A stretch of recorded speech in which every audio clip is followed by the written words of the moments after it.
Okay, I gotta start. All right, let's call the City of Milton Common Council meeting to order Tuesday, June 7th, 2022 at 6 p.m. And can I get confirmation of appropriate meeting notice? Meeting notice was posted on Friday, June 3rd at Hometown Ace Hardware, Milton Piggly Wiggly, and Milton City Hall. Thank you. Is there a motion to approve the agenda? So moved.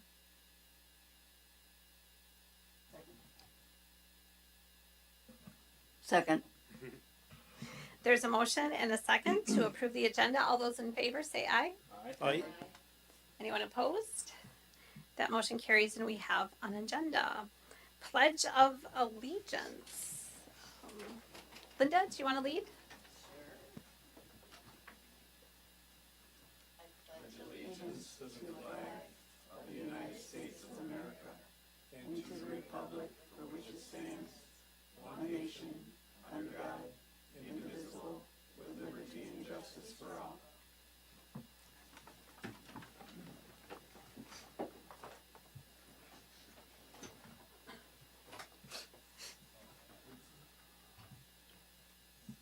Our meeting dedication. Are you okay? Al said we have to do public comments. You don't have to. Is there anybody here for public comments? I don't know why I want to keep skipping public comments all the time. There's never anybody here. It's a refectory. All right, so I don't see anybody here for public comments.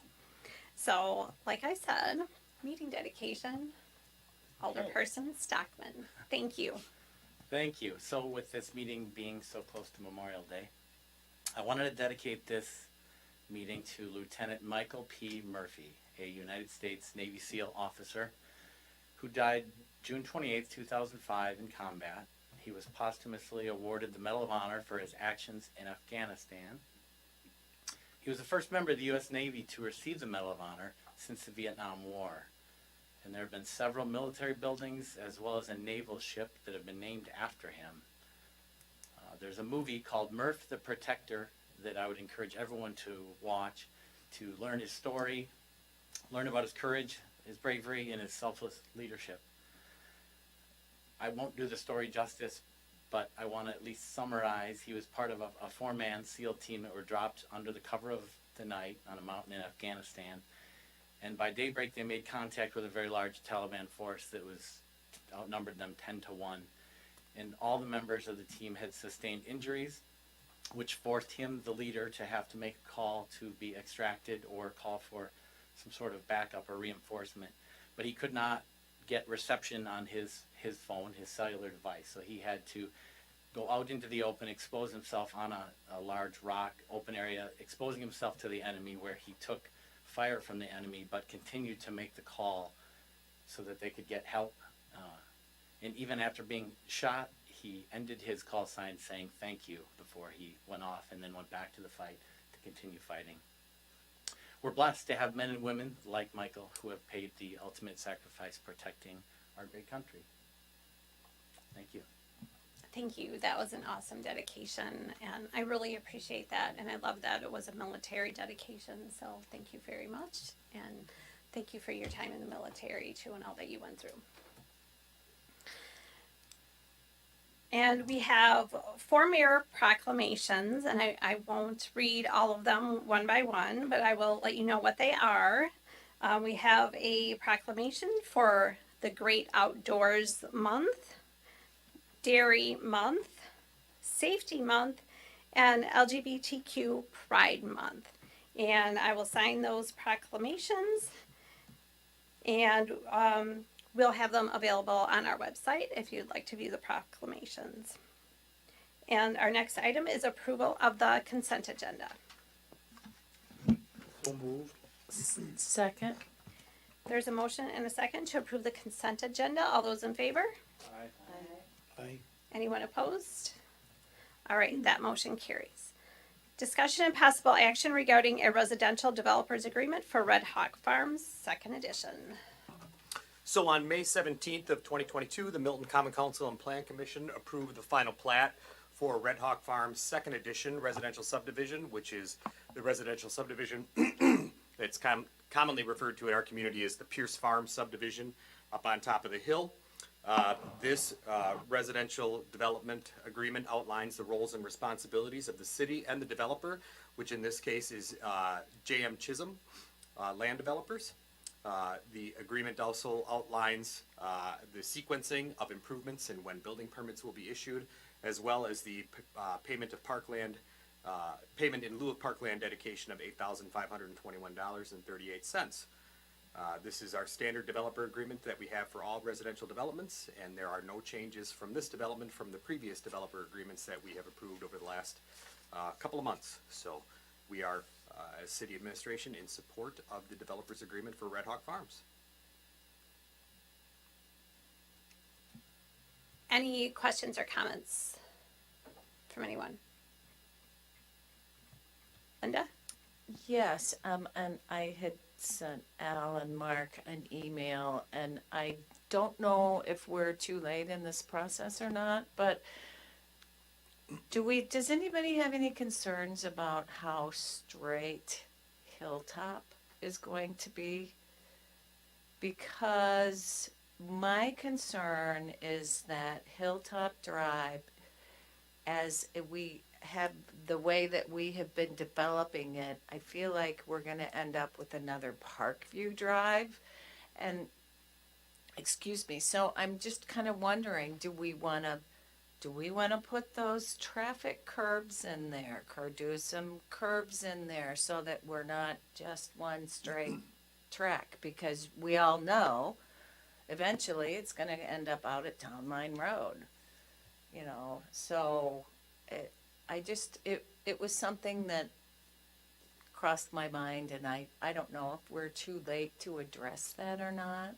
I So- know that there were two extra lots, 55 and 56, I believe, that were kind of off to the side, that had kind of a weird shape to them. So I'm just wondering if anybody else has any thoughts on that. So for the purposes of this item, yes, we would be too late because the final plat has been approved.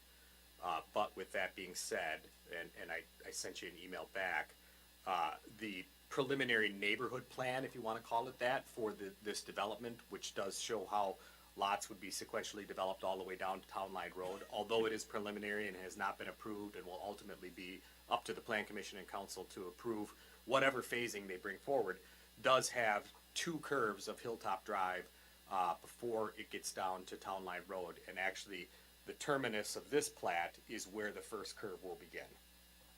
So you'll see it on the map that I sent you. And I can send that out to everybody else too. It's preliminary.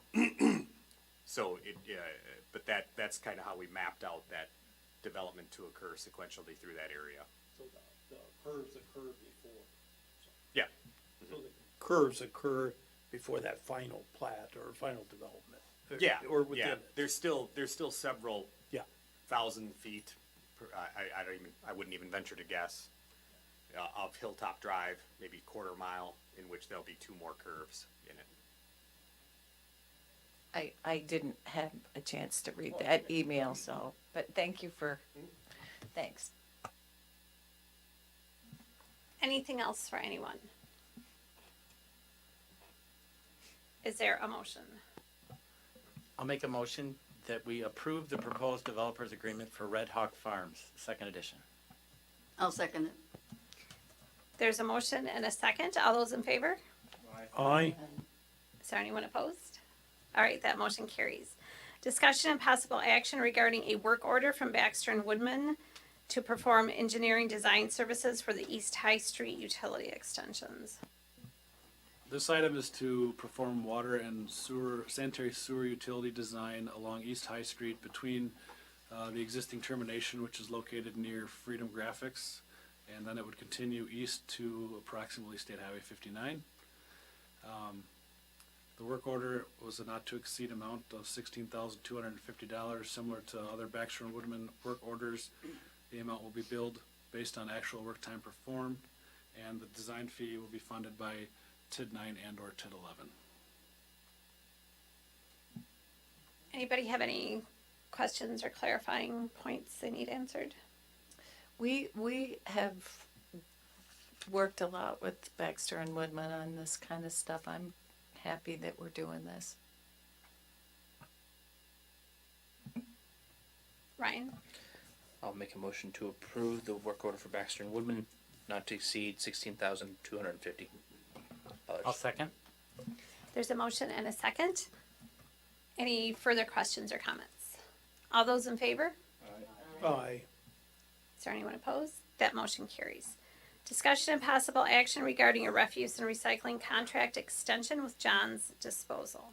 So the city of Milton has been working with John's Disposal, at least for my entire time here, which is going on 8 years, and I think prior to that even, as the city's refuse and recycling contract provider for residents and businesses.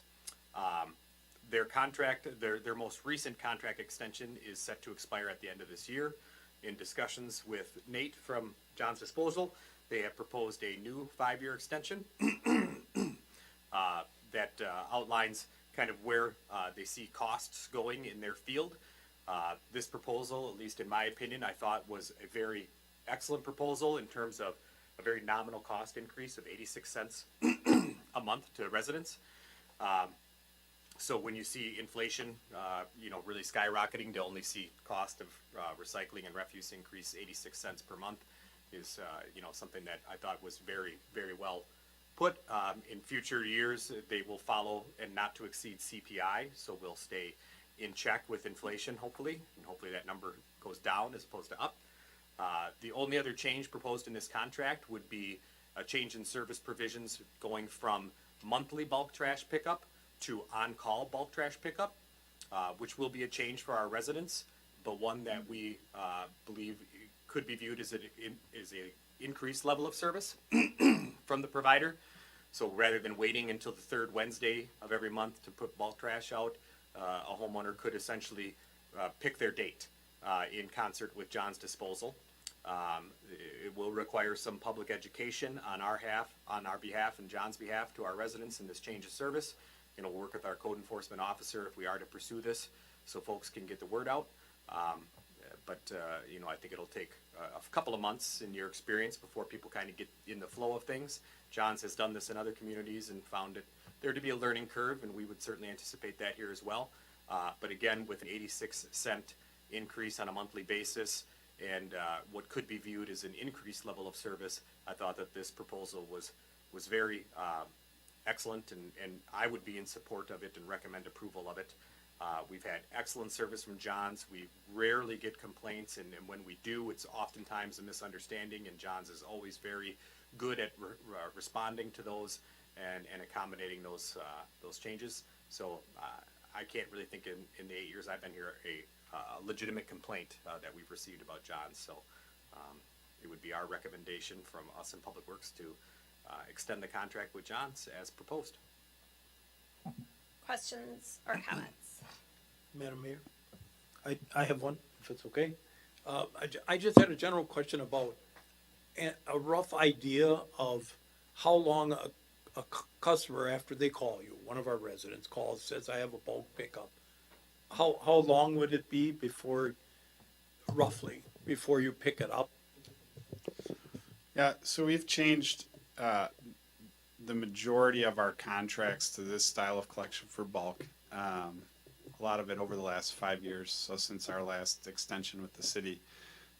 Generally, we'll put a provision in the contract that says 48, 72 hours or something like that. But for us, there's not a massive savings. So I can send 3 or 4 trucks once a month, which is increasingly difficult to do, or I can send one truck several times in a month and give residents the opportunity to pick their collection week. We won't say day, but pick their collection week.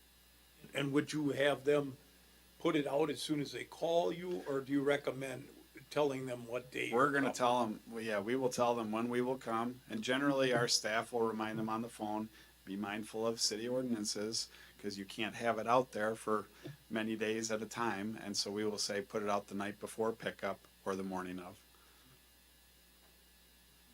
Anything else for anyone? Okay, is there a motion? I would make a motion that we approve the 5-year contract with John's Disposal. Second. There's a motion and a second. I believe all the motions and seconds have occurred on this side of the council. So, Bill was late. Bill, if you could pick up the slack for your side. Any further comments or questions? All those in favor? Aye. All those opposed? All right, that motion carries. Oh, okay, I guess that's the deal. Yeah, okay. Thank you. We'll see. You're welcome. Thanks for coming. All right, discussion and possible action regarding the compliance maintenance annual report and resolution 2022-14. Mark? This is an annual report that's required by the DNR to be submitted for our wastewater treatment plant. It's a review of the year's treatment and operations. It's completed on a rating scale of 0 to 4. Staff has completed the self-evaluation part, and it provides a 4-point scale again. That's the same as last year. One of the requirements is that we have a resolution passed by council for submittal to the Department of Natural Resources. So the recommendation is to approve the CMAR report and resolution 2022-14 for submittal to the Department of Natural Resources. Any questions? Clarification? Is there a motion? I'll make the motion to approve the CMAR report and resolution 2022-14. I'll second that. What happened? I don't know what happened. All right, there's a motion and there's a second. Is there any further questions? All those in favor? Aye. Anyone opposed? All right, that motion carries. Discussion and possible action regarding resolution 2022-15, authorizing execution of the Department of Natural Resources Principal Forgiven Financial Assistance Agreement. So this is similar to last year. The DNR has awarded the city of Milton $300,000 for the private lead service line replacement program. As part of the process to execute the agreement, the Common Council needs to pass a resolution authorizing execution of the agreement. So in order to do that, again, the resolution is attached. So just recommendation, approve the resolution authorizing execution of the Department of Natural Resources Principal Forgiven Financial Assistance Agreement.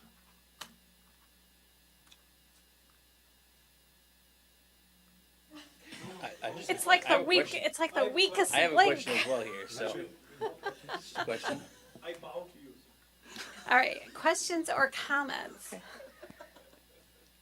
Do we have any idea how many more years we might need to go forward with this before we've got all the ones in the city taken care of? Because it's a voluntary program, I don't know if we wanted to make it a mandatory program, which has happened in some communities, then we could potentially have an idea. But if it's voluntary, there's no guarantee that everybody who has a potential eligible service would apply and have it replaced. Do we have any idea how many there are left in the city though? There is our inventory. We are still in the progress of completing our inventory, but we are aware of. I'm trying to remember the exact number. I think it was less than 100 now. But again, our inventory is not complete at this point, so there could be more than that. And maybe those residents don't necessarily know that they have those lead lines.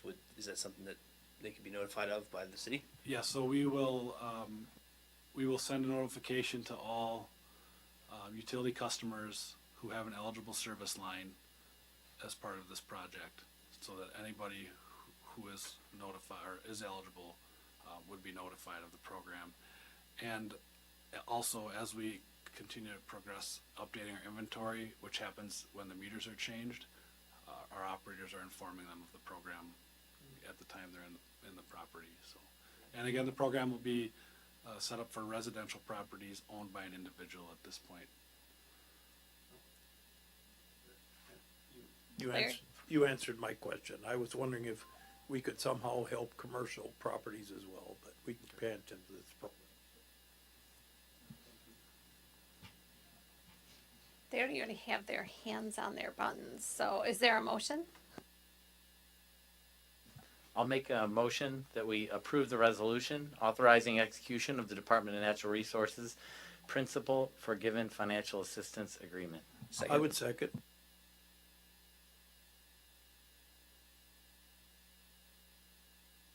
I didn't hear Ryan say anything. You're sitting on my bad ear side. So there's a motion and a second to approve resolution 2215. All those in favor? Aye. Is there anyone opposed? All right, that motion carried. Good job. Discussion and possible action regarding another resolution, 2022-16, authorizing a transfer of a TIF development agreement from Capital Asset Investments LLC to Yumia LLC? that. Any questions or comments regarding this? So this is a TIF development agreement transfer. The TIF development agreement was approved on September 18th of 2020.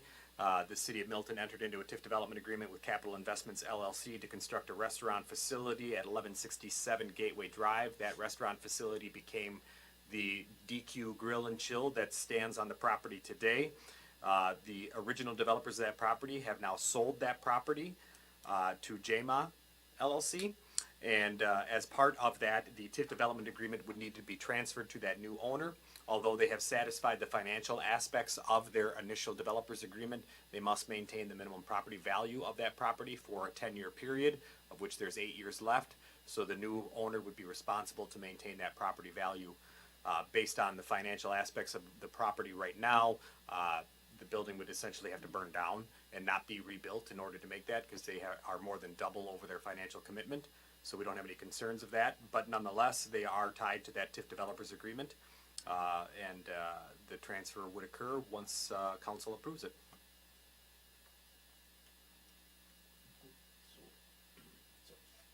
I do have a question. Okay. So as I understand it, if the building were to unfortunately burn down or whatever, or to be destroyed, they have to bring it back. If they're under this agreement yet, they have to bring back a building of similar value. Yeah, they would need to meet their minimum property value guarantee. So, however they met that minimum property value guarantee, or make payments in lieu of that minimum property value guarantee for the remainder of the agreement, depending on when that cataclysmic event occurred. So, That's helpful. Thank you. Anything else? I would move approval of the resolution 2022-16, authorizing the transfer of the TIF development agreement from Capital Asset Investments LLC to JMA Umia LLC. Second. There's a motion and a second. All those in favor? Aye. Is there anyone opposed? That motion carries. Discussion and possible action regarding scope of services for a land development code diagnostic and solutions memo for the city of Milton. So for the last, well, pretty much again, since I've been here for 8 years, there's been discussions about reviewing our ordinances. And we have at times taken kind of a piecemeal or a reactive approach. With the change in staffing and change in processes, it's brought to light other issues within our ordinances that are inconsistent with practice. So for the last several months, Mark and myself and Jenny have been trying to kind of parse out those inconsistencies within our ordinances. And what I mean mainly when I refer to that is our building ordinance, or our ordinances refer to a building inspector at a high number of occurrences. At this time, there is not a building inspector on staff at the city of Milton, and we don't foresee that changing as we contract out our building inspection services. So with that being said, it doesn't mean that our ordinances are invalid or in any way, shape, or form unenforceable. It just is not necessarily how practice is being played out. And as Chief Markwart says, we should match policy with practice. So rather than trying to piecemeal an approach towards fixing those inconsistencies within our ordinances, every time we found one area, it just led to another, and it became quite an onion analogy. So we reached out to several different entities that provide this type of service of codification and inconsistency reviews, and ultimately Vandewaal, we felt provided the most cost-effective and really kind of really thorough approach towards what we are attempting to accomplish here. We're not looking to rewrite our zoning ordinances at this time or change any of the substance within our ordinances as it lays out subdivision codes and things like that. We're merely looking for codification, circular references, and issues of inconsistency with current practice. So what Vandewaal has proposed is for an amount of $5,000, they will do a diagnostic review of our ordinances and seek out those inconsistencies and circular references, and then provide us with a memo at the end of that process showing us basically how to fix those inconsistencies. If we wanted to take this further and have them review our zoning ordinances for modern standards or things of that nature, we could as well, but that would be through a separate action and through a separate scope of services. The intent really with this is really, again, to make sure that our ordinances are congruent and accessible and easily discernible from the public and from staff, ultimately. So that would be the purpose of this process. If the council approves this, we will enter into that agreement with Vandewaal, and they will work with us during the summer months to do this process. It will likely be a laborious process, as they're going to have many questions about what does this mean or how does this actually play out in reality, so they can provide a recommendation at the end that would be consistent with what we're hoping to accomplish. So we would be in support of it based on the conversations, plural, that we've had with Vandewaal, and I think it's a good step forward on fixing some of those issues some of those long-standing issues that we know we'd had with our ordinances, and some of those that have recently cropped up due to changes in processes. Questions, comments, points of clarification? I'll make a motion to approve the contract with Vanderwall not to exceed $5,000. I'll second. There's a motion and a second. All those in favor? Aye. Anyone opposed? That motion carries. Discussion and possible action regarding ordinance 496, ordinance amending section 66-121 of the Code of Ordinance regulating driveways. I'll let Mark take this, but this is an example of a situation that has come to light where we found an inconsistency within our ordinances, and we have somebody waiting for an answer on this. So again, as these things come up, even during that diagnostic process, we're still going to try to address these issues on a case-by-case basis, but with the idea that when that process is completed, hopefully we can make one grand kind of presentation that will hopefully address some of these one-offs. But these are things that we still need to address in the process. So sorry, Mark, I just wanted to contextualize that. So this ordinance change is requested due to some question as to what and where a driveway permit is required, or when and where. The current ordinance reads that a driveway, no person shall construct or maintain any driveway across any sidewalk or curbing without first obtaining a driveway permit from the Director of Public Works. There's some question as to the definition of maintain, as well as in the instance of if there's no sidewalk existing, would a permit be required or not?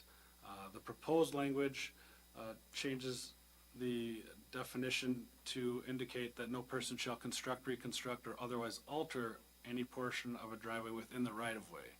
So we're trying to clarify those 2 points. So they would still need a permit. Correct. Any questions or comments? So what happens if because you're also referring to the sidewalk, whether they have a sidewalk or not. What if it's an area where there's a planned sidewalk based on our sidewalk plan? Is it the same? Part of the reason for the change is to indicate that a permit is required in the right of way, and the sidewalk would be located in the right of way. So previously, it said if there was a permit's required if you're crossing the sidewalk. So in the case you described where there's no sidewalk, there's some question as to whether the permit would be required or not. This allows for a permit to be required so that we can try to get the sidewalk installed to meet standards that are current with the time and the other parts of the ordinances for sidewalks. Larry? Mark, if a person has a gravel driveway and they're gonna pave their driveway, then this would come into play, right? Because they're coming out to the, Correct. with a pavement, right? So Yeah, they would be altering their driveway. okay, gotcha. Anything else? I'll make a motion to approve ordinance 496, accept the first reading, waive the second and third reading, and adopt. Pretty slick. Bonus points. I will second. There's a motion and a second without any adjustments. All those in favor? Aye. All those opposed? Any opposed? All right, that motion carries. Discussion and possible action regarding ordinance 497, amending section 26-72, regulating mowing of weeds and grasses. So this is an ordinance change to basically remove the requirement that's indicated in the ordinance to send a certified letter for notification of a violation of our weed ordinance. It would allow for notification by other means. It could possibly be a letter, it could be posting in a conspicuous place on the property, informing them of the violation. There is a fiscal impact. So far this year, we spent nearly $400 to send certified letters to property owners. And additionally, the letters are sent and then the ordinance allows for mowing and the letters may or may not be received. So just again, trying to clean up our ordinance, and it also is similar to what was done with the snow removal ordinance as well. So aligning the two practices. I have a question. Teresa? Can you tell me the time, how far it lays out? I know that there was some question of that recently with the length of the grasses as they approached Memorial Day weekend. There were some lawns that were of great length, and one in particular border-lined Merchant Row and was not getting mowed. People were complaining, and eventually it was like the day before Memorial Day before it got mowed. And so what is the timeline in which the letter gets sent and people have to wait for it to get mowed before the city steps in to actually mow it if it's not done? So the proposed ordinance would allow for posting with a door hanger. And then I believe it's 5 days. Yeah, 5 days from the posting date is when we, the city, could remove the weeds or tall grasses over the Okay, but required height. before you actually put the door hanger on, They would have to be in violation of our ordinance, so they would have to Okay. be over the 12 inches, over 1 foot, yes. so it could be, It could potentially be. okay, when we discussed this though, a year ago, we talked about, once it's done, we would not wait again. Are we going to add that to this time around? That's it. Yeah, that has been our practice, and I believe is in the ordinance. Once you receive your initial notice, no future notice is required. Your initial notice is considered your notice. So in the event that you receive your initial notice, whether it's a door hanger, sticky, or letter, certified letter, doesn't really matter. Once you get that initial notice, if you are found to be in violation again during that calendar year, the city can mow immediately, in essence. Okay. The key is you gotta wait for it to be above 12 inches. So it can probably seem frustrating, and it may be in the eye of the beholder. You know, if there's one thistle that's 3 feet tall and the rest of the grass is 9 inches, it's like, what do you do in that situation? But generally, if a complaint is registered with the city, you know, we can go out and inspect it, you know, that day or the next to see whether it is in violation or not. Does that answer the question? Yes Okay. and no. I mean, you know, because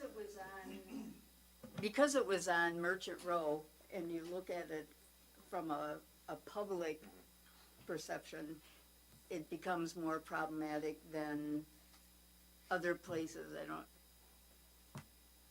It's more But- visible. Yeah.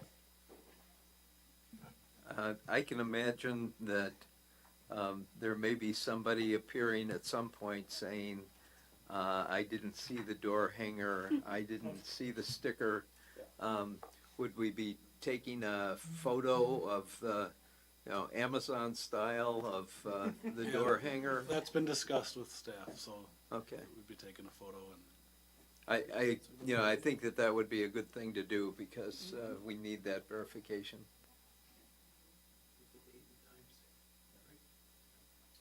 Yeah, one of the issues that we've run into with the certified letters is that you need to be home in order to sign for a certified letter. So if you work during the week, you know, what we've run into is the certified letter is sent, it's not signed for 8, 9, 10 days. That 5 days has elapsed, we've mowed the lawn, maybe even invoiced the property owner, and they say, well, I never got the letter. And it's simply a matter of that they haven't gone down to the post office to sign for it. Right. So it's not, I don't think there's a malicious intent there, but the certified letters do add that extra step, and there is a substantial and increasing cost, as we've already spent $400 just this year, and we're really only through May. So it's proven to be somewhat of an ineffectual approach. And to Bill's point, you know, one of the pictures that we always used of Howie during his retirement stuff was him standing there with a tape measure. So we do photograph not only the violation, you know, whether it's snow removal or weed removal, photograph the violation, but photographing the placement of the notice would be probably advisable as well. Anything else? I know that someone had told me through the month of May that some people were not mowing, which no mow May. So I don't know if that is something that happens a lot. Yeah, that was a request or comment or complaint, depending on how you want to look at it, that we received often at City Hall. People requesting, you know, why, you know, I want to participate in No Mow May. Can I? Or why doesn't the city participate in No Mow May? Or I don't want the city to participate in No Mow May because I know my neighbor will never mow their lawn. So it's one of those situations where, you know, you're kind of darned if you do, darned if you don't. But ultimately, if the city wanted to participate in No Mow May, we believe that would be a policy decision that would need to be made by the council, because it would, in essence, be directing staff to not enforce our existing ordinances. So our job is to enforce our ordinances, and unless we're directed to not do so, that would be a decision that the council would need to make. So that is something that the council could consider in advance of next May, because this trend seems to be growing in popularity. I mean, what would you say, a dozen or more requests for it we received, if not more than that. So it's a trend that is increasing in popularity, and I don't see it going away anytime soon. So it is something that the council could consider if they chose to do so in advance of next May. We've got 11 months to figure it out. If I can add just a little bit to that, we also had confusion because there were commercials, there was information in the newspapers that other municipalities were participating in No Mow May. So we actually had someone call and say, I'm not sure, am I allowed to mow my lawn because of No Mow May? So again, I think there was just some confusion. Then there was also the confusion of, oh, I thought the municipality was Milton was because all of the state of Wisconsin. So again, there was a lot of confusion on that part of it. So those may have been some of those notices, but again, that's with The that other, number. the other piece is, we have 12-inch growth potential, so I mean, if people want to participate, you probably could have. I mean, depending on the growth season, right? And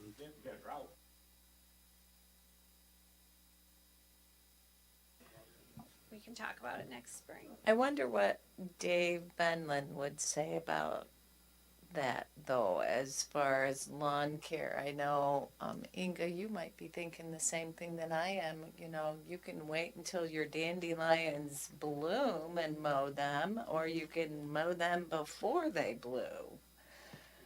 You know, it's pretty much what happens with your crabgrass and everything else. Seeding, the seeding effect. Oh, there it goes. Hey, it's back. I know we had talked internally that there are some municipalities that I think they did like the first 2 weeks of May to keep it a little bit more manageable for community members too. So it didn't maybe get to that 12-inch growth where it's much more difficult to mow your lawn. So there are some different things that we can look at as we get closer to May next year, and we can look and talk with our community members and see what they may want to do too.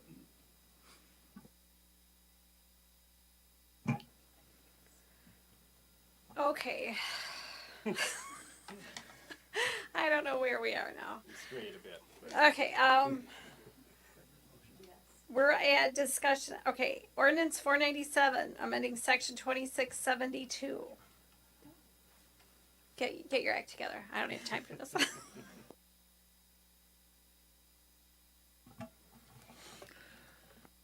I'll make the motion to approve ordinance 22-497, approving the first reading, waiving the second and third, and adopting. I'll second. Motion and a second. Good job. All those in favor? I, Anyone opposed? All right.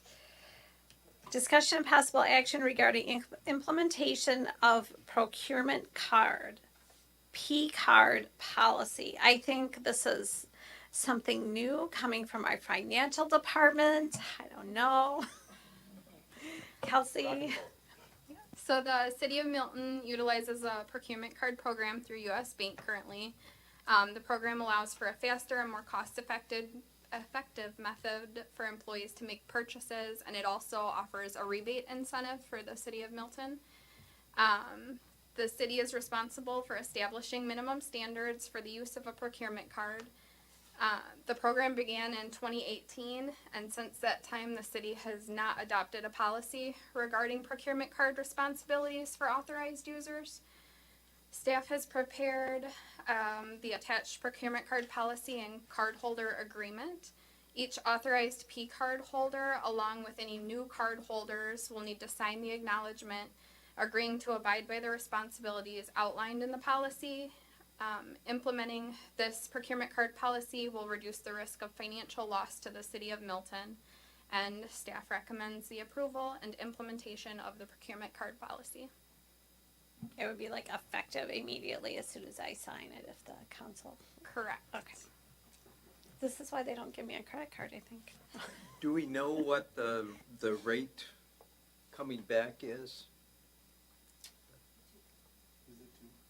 Is it 2%? It's usually 2%, but there is an additional level depending on what your spend is per year and quarterly. So there is an algorithm to it. We can definitely get some information, more information, and it also depends there. If you have very large purchase, a large individual purchase, then you get even better rebate on it. I actually just became aware of this because the county does it and buys most of its chemicals, for example, using it because the return is pretty significant. So on some fairly large purchases of repeat commodities. So we utilize our rebate for the parks, so that the vast majority of those go to the parks, and we have shifted the payment of a lot of our, as you said, kind of repeat customers. For example, Attorney Schrader's exorbitant bill gets paid with a credit card on a monthly basis, knowing that we're going to pay it off, but we can collect that rebate. So he's giving back to the community. So we can buy our new police car with it? Is that what you're saying? Not that much. No, we have quite a bit in our comprehensive outdoor recreation plan that we would like to pay for with those funds, so.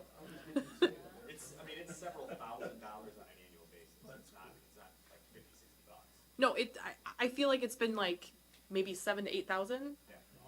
So we just got this last quarter's one back this week, and it was just over 3,000 for just the quarter. So So it goes into the park fund to help fund park projects. What I was saying is we would put the police car purchase on the credit card, so we'd get a larger rebate for you. But you said no, so No, I am in full support of that.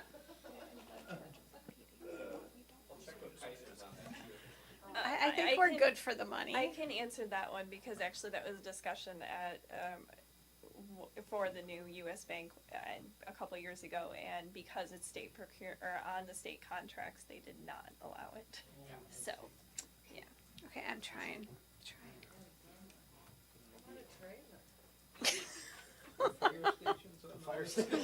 We're gonna, yes, pretty much. We'll put the fire station on the credit card.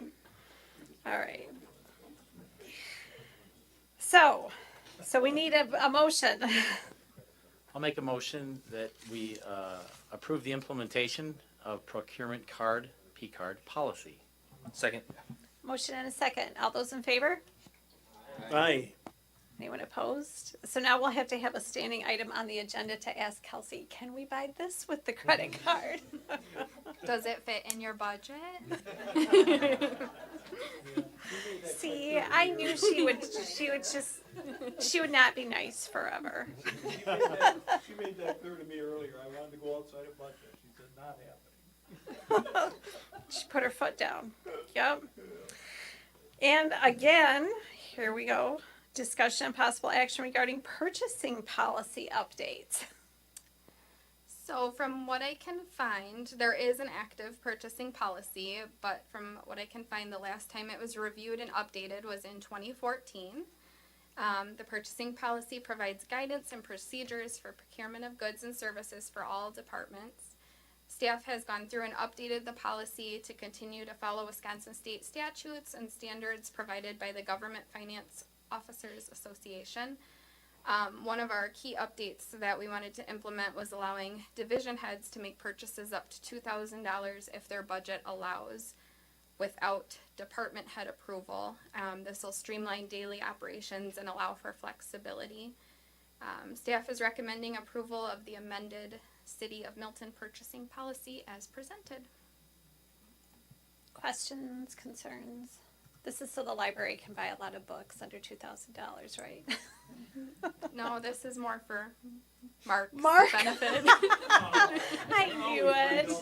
Favoritism to DPW again.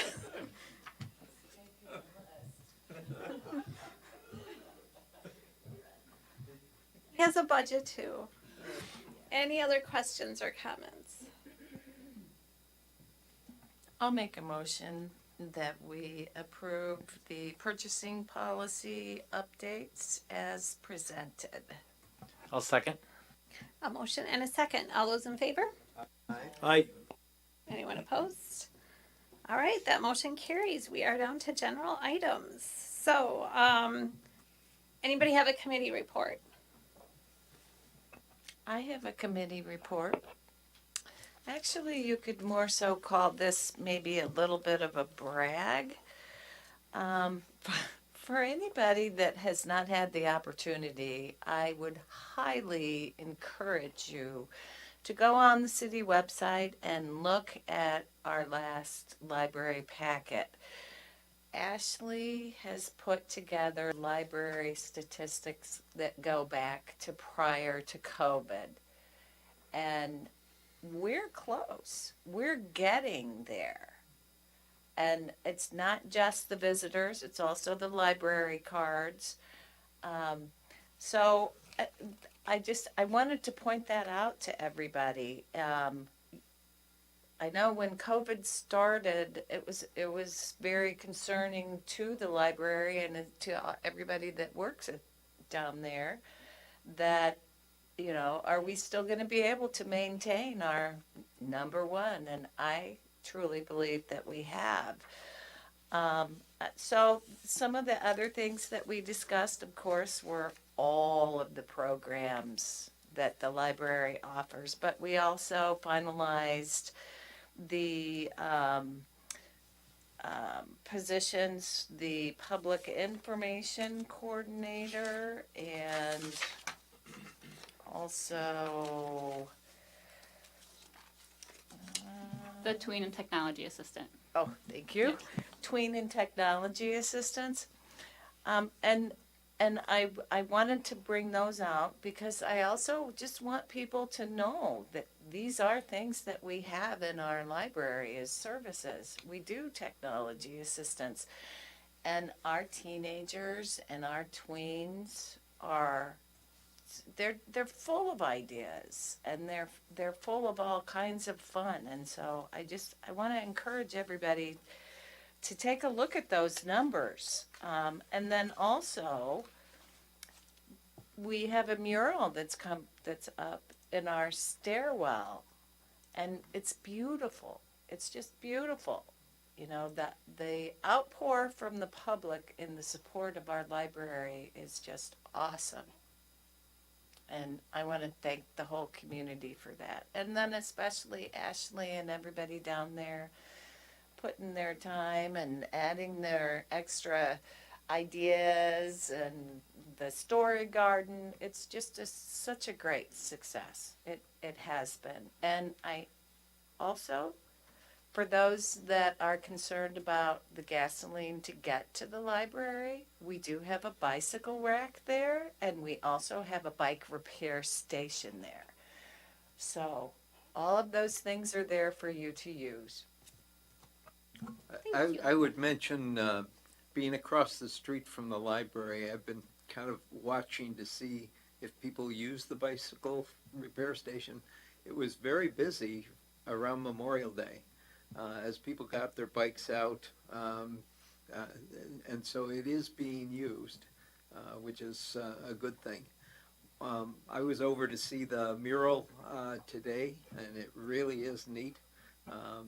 Do visit it, because lots of things to see. And as I sent a note to Ashley, she now has a famous cat, because the cat got incorporated. One other library-related thing, on Monday of this week, there was a meeting of the committee that is looking at merger of the library system. This is something that's been ongoing for a period of time. That committee has been meeting for a number of months. Both Annette Smith and I are on the committee. The 27th, I believe, of July is the date when the committee is going to make their recommendation on either moving into a second phase, which is kind of the operational, really nitty-gritty. The committee has been facilitated by a group from Wills, which is a statewide organization. They've done a really, really terrific job of trying to anticipate all of the questions that will come up regarding a potential merger between the Arrowhead system and the Lakeshore system. So more information will be coming. There is a direct tie to the city in terms of Arrowhead does rent space from us. In the initial look at things, kind of the understanding and recommendation would be that there'd be a transition period if they move forward. And so probably at least a year's period of time in which there might be multiple places operated. At the same point, it's such a great place for the delivery operation that there's some sense that there might still be a delivery hub that might be here. Great. Any other committee reports? Yes, I have one. Just a reminder that Thursday night is the first concert for the Gathering Place, and it sounds like there's going to be some nice weather. Mm-hmm. It will begin at 7 p.m. The Jimmies will be playing. Wow. Very popular group. Bring your lawn chairs and be ready to go. Food stands, so forth, open at 5:30. Exciting. Food and refreshments. Food and refreshments. Any other committee reports for anyone? All right, staff reports. Inga. I think it's 4 years, we're able to do a website redesign, so we're going to be kicking off that project next week. I don't know that there's a ton that we're going to change on the website, but if there's anything that you're noticing that's just not working quite right, or pages that are broken, and anything that could be bugging you about the website, basically, let me know so then we can work on trying to address that with the redesign. Chief. You may have noticed in social media and other places that we are recruiting for a police officer position. Breaks my heart to say this, but Heather Peck is leaving us. She is heading to the Fort Atkinson Police Department. I'm frankly not surprised. She has so much potential in this career, and we don't have a lot of opportunities here that a larger organization does. So as she tries to expand in her knowledge and specialties and things that she wants to work on, she found a place that'll help her do that. So it's definitely our loss and their gain. And I knew all this information when I gave her Officer of the Year because she still deserves it. She has done great work since she's been here, and we wish her well. Inga and I have extended testing to 15 applicants, so hopefully they'll all join us and test for the position of police officer, and then our process will go from there. So I'll keep you up to date on how that goes. Thank you. Ashley? Thank you, Linda, for mentioning our statistics. I do encourage you to look at those at our board report. I have from 2019 to 2022, January through May. So we are kind of getting back to those 2019 levels. We are actually giving out more library cards at this time, which is very exciting. So people are using our online services and coming into the library to check items out. All month of May, we had 41 programs that had participation of over 3,000. So we try to slow down in May, but apparently we didn't tell ourselves to do so this past May. But a couple have mentioned our mural. It is amazing. Emily Balsley did an amazing job. She incorporated Milton history, agriculture, gardens, and literacy into it. So please come take a look at it. And then we'll probably be announcing this on Facebook on Thursday, but we are collaborating with the Milton House Museum, and we'll have a limited number of passes available for checkout that will allow families the opportunity to tour the Milton House free or at a reduced price. So those passes will be available during their summer session of June 11th to August 31st. And then our summer reading program starts on Monday. So we have a wide variety of programs for all ages. I could probably talk about all the things we're doing and take about an hour, but I encourage you to just go on our website and look at our brochure. Thank you very much. Jenny? I do not have an update tonight. Alrighty then. Mark E. I don't really have a whole lot more than what we already discussed. So we touched on a little bit of sewer and water, and streets will be next month maybe. So. All right, we'll let you off. I guess there's no weather report, which is probably good since he jinxed us for. It's probably still ongoing, that jinx, right through Mercury retrograde. Kelsey, anything? No, I think all my updates happened already as well. All right. Guess it's Al. Yeah, no updates beyond what kind of typically do with some of my kind of bi-weekly or monthly updates. A lot of development activity. Mark and I met with I think 4 different development projects last week alone, and we have another one that another potential major development out in the industrial park. Residential and industrial still continues to be the driving force of the economy here in Milton, which is good.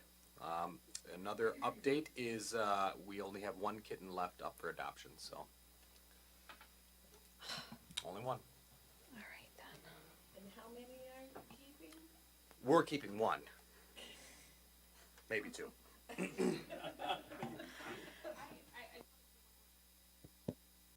There we go.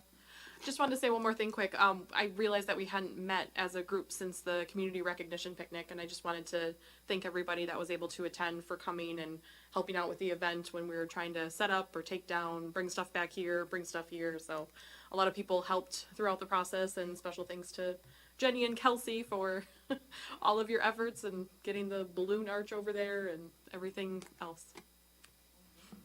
What about Staff did storing great. services? The what? The storage. Storing of the balloon arch. Yes.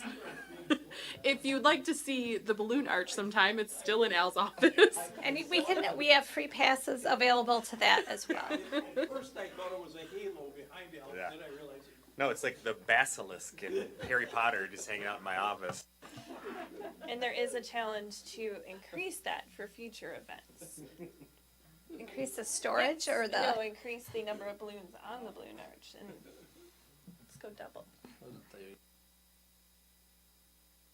that's what I How much thought she room meant too. Yeah, there's a statue of him in there already, so. Yeah, it was a great event, and thank you to everybody that attended. It was the highest attendance that we had, and staff did just a fabulous job, and it was really a lot of fun. It was really great. Thank you to the Gather's Place. Yes. I would be interested in feedback for anyone that was able to attend on location, food, any other comments that you may have. This was a little different with an indoor event. So looking at options for next year if we want to go back outdoors or stay indoors. Anything's on the table at this point. The only thing I had to do was tease the mayor about having, that wonderful opportunity of team building, but that didn't. We could try to do like citywide team building. I don't know. I understood. I might not even be mayor then. So I hope I get an invite, but. Okay, I think that's it. The only other announcement is baseball, softball. Teresa. The boys won tonight, a little while ago, 5-4. So they will be going to state. That was their sectional game. Very exciting. And we also had our graduation ceremony for our high school seniors this past weekend, and school is wrapping up this week. Summer school will start in a couple of days after that. So I know a lot of you probably are hoping that traffic will improve around the schools. Not yet. No. Not yet. No, In the morning tomorrow's the and la- midday. Tomorrow's the last day of school. Yeah. Tomorrow's the last day of school, right? Yes, Right? and Monday. And then Monday summer school starts, and then it's the 4th of July weekend, so there'll be a lot of traffic then. And so maybe sometime in the second week of July is what I'm shooting for the lazy days of summer. And as always, the city of Milton is a walkable and a rideable city. You can walk or ride a bike to go anywhere you want to go in the city of Milton, so you do not have to drive. It's a benefit to living in our community, so I would encourage you to do that this summer as well, and save some money too. So that's a challenge. It's a challenge. Our next meeting date is June 21st, 2022. I suppose we could see how many of us could walk, drive, or ride, something other than a car. Wheelchair, skateboard. Yeah. There's other means. Let's see if it's a nice day. Let's see how many alternative forms, carpooling, whatever. Mark, I don't know about you. I guess somebody could come and get you, so you don't have to drive your truck. Maybe Jerry can come and get me. We're on that. We will be on that. Well played. Well played. Yep. Well played. See, he's such a funny guy. He pretends not to be, but he really is. Yep. Anissa, I just wanted to also mention that a couple of years ago, while I was out just kind of looking at all of our parks, I ran into one of our coaches, and the first thing that he said to me was, why don't we ever see any of our city council come to our youth baseball and softball games? And so I want to encourage everybody here too. You know, our youth baseball leagues and softball leagues, those are our kids. And those are our parks. And I mean, how much better does it get than that? You know, you don't have to pay for it, you don't have to drive, and it's always a good game. There we go. If you'd like to see some A+ coaching, Wednesday at 6:15, City Administrator Al Hulick will be leading a team of what, 4, 5, 6-year-olds, 5, 6, 7, somewhere in there. Speaking of herding cats, it's pretty close. Yes, and at the 4th of July, we'll have a tournament this year, right? We'll have that, and there's a family kickball tournament over the 4th of July weekend. So if the council family would like to do that, sign a waiver. I can coach. City council and staff, we'll see. Is there a motion to adjourn? Second. All those in favor? Aye. Anyone opposed? We're adjourned. Thank you.